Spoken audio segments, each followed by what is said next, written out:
Hello students, welcome to Seva Pathshala. আগৰ ভিডিঅ'টোত মই তোমালোকক HSLC 2026 ৰ কাৰণে মেথছৰ ইম্পৰ্টেন্ট মই যিমানখিনি কোৱেশ্চন আনসাৰ আছে তোমালোকৰ কাৰণে এনালাইজ কৰি ইয়াৰ উপৰি কোৱেশ্চন বেংকৰ পৰা গোটেইখিনি ৰিসাৰ্চ কৰি মই উলিয়াইছিলো যে কোনখিনি তোমালোকৰ কাৰণে মোষ্ট ইম্পৰ্টেন্ট হৈ আছে আৰু ইয়াৰ পৰা তোমালোকে 99% কমন পাবা গ্যাৰান্টি আছে গতিকে তোমালোকৰ এই আগৰ ভিডিঅ'টোত মই চেপ্টাৰ 1 2 3 তাৰ পিছত চেপ্টাৰ 4 5 6 লৈকে মই গোটেইখিনি তোমালোকক ইম্পৰ্টেন্ট দি শেষ কৰিছিলো গতিকে আজিৰ ভিডিঅ'ত মই তোমালোকৰ যিখিনি চেপ্টাৰ 7 ৰ পৰা আছে সেই গুটেখিনি মই তোমালোকক কিতাপত মই পৃষ্ঠাৰ সহ মই তোমালোকক দেখুৱাই দিম আৰু সেই এই কোৱেশ্চনখিনি তোমালোকে যদি ভালদৰে চোৱা বা বাৰে বাৰে প্ৰেক্টিস কৰি থাকা তোমালোকে মেট্ৰিকত 100% কমন পাবা এইখিনিৰ পৰাই গতিকে তোমালোকে বিশ্বাসেৰে আজিৰ ভিডিঅটো প্ৰথমৰ পৰা শেষলৈ চোৱা আৰু মই চেপ্টাৰ 7 ৰ পৰা যিমানখিনি ইম্পৰ্টেন্ট দিম তোমালোকে মোৰ লগে লগে কি কৰিবা কিতাপত চিন দি লৈ লবা আৰু সেইখিনি তোমালোকে বাৰে বাৰে প্ৰেক্টিস কৰিবা চাবা তোমালোকক মেথছৰ এটা ভাল মাৰ্ক আহি যাব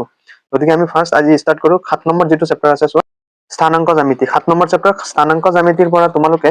সিধা যাবা এক্সাৰসাইজ 7.1 7.1 ৰ পৰা তোমালোকে 7.1 ৰ কোৱেশ্চন নম্বৰ 1 2 এইখিনি নালাগে তোমালোকে ডাইৰেক্ট যাবা কোৱেশ্চন নম্বৰ 7 ত তোমালোকে কোৱেশ্চন নম্বৰ 7 চাবা তাৰ পিছত 8 9 10 এই চাৰিটাৰ পৰা তোমালোকে 100% এটা কমন পাবা গতিকে এই 7 8 9 10 এই চাৰিটা কোৱেশ্চন তোমালোকে বাৰে বাৰে খুব প্ৰেক্টিস কৰিবা এইকেইটাৰ পৰা তোমালোকে 7.1 ৰ পৰা ইম্পৰ্টেন্ট পাবা 7 নম্বৰ কোৱেশ্চনটো 2, -5 আৰু -2, 9 বিন্দু দুটাৰ পৰা সমদূৰত x অক্ষৰ ওপৰত থকা বিন্দুটো নিৰ্ণয় কৰা এটো তোমালোকে নিশ্চয় পাৰা তাৰ পিছত এইখিনি তোমালোকে 8 9 10 এইখিনি বাৰে বাৰে প্ৰেক্টিস কৰিবা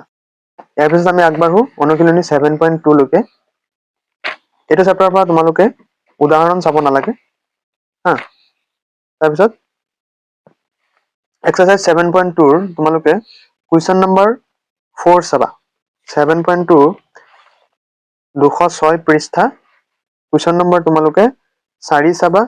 5 চাবা আৰু 8 নম্বৰ যেটো কোৱেশ্চন আছে এই তিনিটা কোৱেশ্চন মই তোমালোকৰ কাৰণে মোষ্ট ইম্পৰ্টেন্ট বুলি কৈছো গতিকে এই তিনিটা কোৱেশ্চন তোমালোকে খুব বাৰে বাৰে প্ৰেক্টিস কৰি থাকিবা ঠিক আছে পেজ নম্বৰ 205 ৰ উদাহৰণ 5 টো তোমালোকে অকমান চাই থৈ দিবা কাৰণ এটো হয়তো আহিব পাৰে বা এনেকুৱা নিয়মত আহি পাব পাৰা এতিয়া তোমালোকে 210 যেটো পেজ আছে অনুশীলনী 7.3 অনুশীলনী 7.3 ৰ পৰা তোমালোকে 1 2 3 4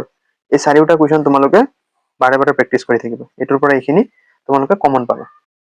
তোমালোকে চেপ্টাৰ 7 ৰ পৰা এক্সাৰসাইজ মই কৈছো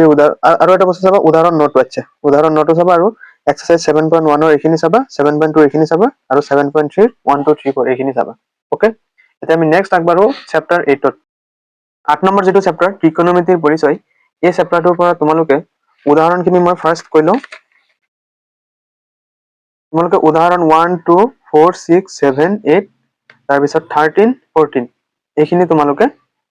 উদাহৰণখিনি বাৰে বাৰে প্ৰেক্টিস কৰিবা এতিয়া তোমালোকৰ উদাহৰণখিনি হ'ল এতিয়া তোমালোকে অনুশীলনী 8.1 ৰ পৰা মই যিখিনি কম সেইখিনি তোমালোকে প্ৰেক্টিস কৰিবা চোৱা 8.1 ৰ তোমালোকে কোৱেশ্চন নম্বৰ 3 4 5 এই তিনিটা কোৱেশ্চন ইফালৰ আৰু সিফালে কোৱেশ্চন নম্বৰ যেটো 10 আছে এটো তোমালোকক মোষ্ট ইম্পৰ্টেন্ট বুলি মই কৈছো গতিকে এই 10 টো তোমালোকে প্ৰেক্টিস কৰিবা এই চাৰিটা কোৱেশ্চন তোমালোকে এটো অনুশীলনীৰ পৰা প্ৰেক্টিস কৰিবা তেতিয়া তোমালোকৰ হৈ যাব এইখিনি প্ৰেক্টিস কৰাৰ পিছত এতিয়া আমি আগবাঢ়ো যিখিনি এক্সাম্পল 8.2 আছে তোমালোকে 8.2 আৰু বাকি তোমালোকে যিখিনি মান আছে সেই মানখিনি তো জানাই ন টেবুল এটা যে আছিল sin cos tan এইখিনি যিখিনি মান আছে সেইখিনি তোমালোকে শিকি লবা এই তালিকাৰ পৰা এইখিনি তোমালোকৰ একদম যদি চকুৰ আগত থাকে একদম পুৰা মুখস্থ থাকে তেতিয়াহলে তোমালোকৰ MCQ ৰ পৰা আদি কৰি একো প্ৰবলেম নহয় গতিকে এই টেবুলটো তোমালোকে ভালদৰে চাবা ওকে এতিয়া আমি নেক্সট আগবাঢ়ো যে অনুশীলনী 8.2 চোৱা অনুশীলনী 8.2 ৰ পৰা তোমালোকে 1 ৰ 3 চাবা তাৰ পিছত 4 চাবা 4 টো ইম্পৰ্টেন্ট বেছি আছে তাৰ পিছত 5 চাবা হল এই 1 ৰ এই তিনিটা তোমালোকে মোষ্ট ইম্পৰ্টেন্ট হিচাপে তোমালোকে বাৰে বাৰে প্ৰেক্টিস কৰিবা ওকে ইয়াৰ পিছত তোমালোকে 3 ত যাবা কোৱেশ্চন নম্বৰ 3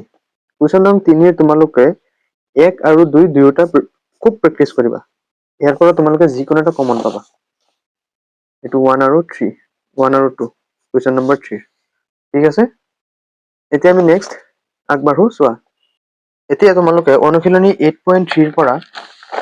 তোমালোকে কোৱেশ্চন নম্বৰ যেটো 6 আছে এফালে চোৱা পেজ হ'ল তোমাৰ 231 কোৱেশ্চন নম্বৰ তোমালোকে 6 চাবা ইয়াৰ পিছত তোমালোকে 8 নম্বৰৰ যিটো 4 নম্বৰ কুৱেশ্যন আছে 8ৰ এই 4 কুৱেশ্যনটো এইখিনি তোমালোকে প্ৰেক্টিছ কৰিবা 8.3 ৰ পৰা এইখিনিৰ পৰাই তোমালোকে কমন পাবা ইয়াৰ পিছত আমি আগবাঢ়ো নেক্সট 8.4 লৈ চোৱা 8.4 ত তোমালোকে যিটো পেজ 235 ত আছে 8.4 ৰ পৰা তোমালোকে কুৱেশ্যন নম্বৰ 5 ত যোৱা এইটো চোৱা কুৱেশ্যন নম্বৰ 5 কুৱেশ্যন নম্বৰ 5 ৰ 1 চাবা ইয়াৰ পিছত 2 চাবা ওকে ইয়াৰ পিছত তোমালোকে 6 চাবা মই যিখিনি দিছো সেইখিনি বাৰে বাৰে প্ৰেক্টিছ কৰিবা 1 2 6 হল 1 2 6 ইয়াৰ পিছত সিফালে চোৱা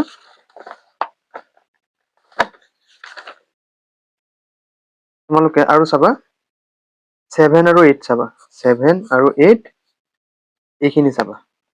ওকে ইয়াৰ পিছত তোমালোকে কুৱেশ্যন নম্বৰ 6 ৰ 3 টো চাবা কুৱেশ্যন নম্বৰ 6 ৰ 3 মই যিখিনি দেখুৱাই দিছো এইখিনি তোমালোকে বাৰে বাৰে প্ৰেক্টিছ কৰিবা কাৰণ এইখিনি কৰিলে তোমালোকৰ বাকি যিখিনি আছে সেইখিনি কনসেপ্ট ক্লিয়াৰ হৈ যাব মানে অটোমেটিক তোমালোকে কমন পাবা গতিকে মই এই 8 নম্বৰ চেপ্টাৰটোৰ পৰা যিমানখিনি কমন দিছো মই আশা কৰো ইয়াৰ পৰাই তোমালোকে ডাইৰেক্ট কমন পাবা গতিকে এইখিনি তোমালোকে খুব প্ৰেক্টিছ কৰিবা গতিকে আমাৰ চেপ্টাৰ 8 ৰ যিখিনি মই তোমালোকৰ কাৰণে ইম্পৰ্টেন্ট বাছি আনিছিলো সেইখিনি মই অলৰেডি তোমালোকক ক'লো এতিয়া তোমালোকে চেপ্টাৰ 10 ৰ উদাহৰণখিনি চাবা উদাহৰণ 1 2 মই কমন দিম তোমালোকক উদাহৰণ 1 টো চাবা যেটো পেজ আছে 255 হল এই উদাহৰণ 1 তাৰ পিছত উদাহৰণ 2 টো চাবা উদাহৰণ 2 এইটো বেছি ইম্পৰ্টেন্ট তাৰপিছত উদাহৰণ 3 যেটো 256 এই তিনিটা উদাহৰণ তোমালোকে চেপ্টাৰ 9 চেপ্টাৰ 10 অৰ্থাৎ বৃত্ত চেপ্টাৰটোৰ পৰা চাবা এইখিনি চালে তোমালোকৰ হৈ যাব ইয়াৰ পিছত তোমালোকে 10.1 ৰ পৰা একো চাব নালাগে জাস্ট তোমালোকে আহিবা অনুশীলনী 10.2 10.2 ৰ তোমালোকে কি কৰিবা কুৱেশ্যন নম্বৰ 4 5 তাৰ পিছত মই তোমালোকক কমন দিম যেটো 9 আছে মই যিখিনি দি আছো তোমালোকে বিশ্বাস কৰি এইখিনি প্ৰেক্টিছ কৰিবা চাবা তোমালোকৰ বহুত কমন পৰিব 9 টো চাবা তাৰ পিছত 10 চাবা হল 11 তাৰ পিছত 13 এই কুৱেশ্যনখিনি চালে তোমালোকৰ চেপ্টাৰ 10 ৰ তোমালোকৰ ইম্পৰ্টেন্ট হৈ যাব গতিকে ষ্টুডেন্ট তোমালোকৰ আজি চেপ্টাৰ 10 লৈকে মই অংকৰ যিখিনি ইম্পৰ্টেন্ট দিছো এইখিনি তোমালোকে বাৰে বাৰে প্ৰেক্টিছ কৰিবা চাবা কমন পৰিব ইয়াৰ নেক্সট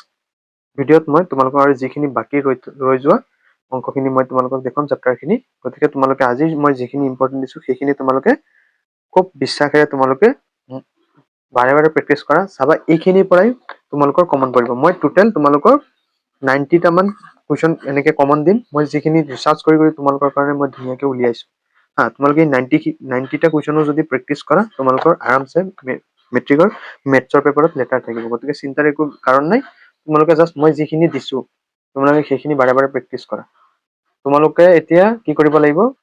সিলেক্টিভলি পঢ়িব লাগিব তোমালোকে গোটেই যদি পঢ়া এনেকে নহব মই এনেকুৱাকে কুৱেশ্যন বাছি দিছো যে তোমালোকে এটা কুৱেশ্যন প্ৰেক্টিছ কৰিলে 6-7 টা অংক হৈ যাব বুজি পাইছা নে কথাটো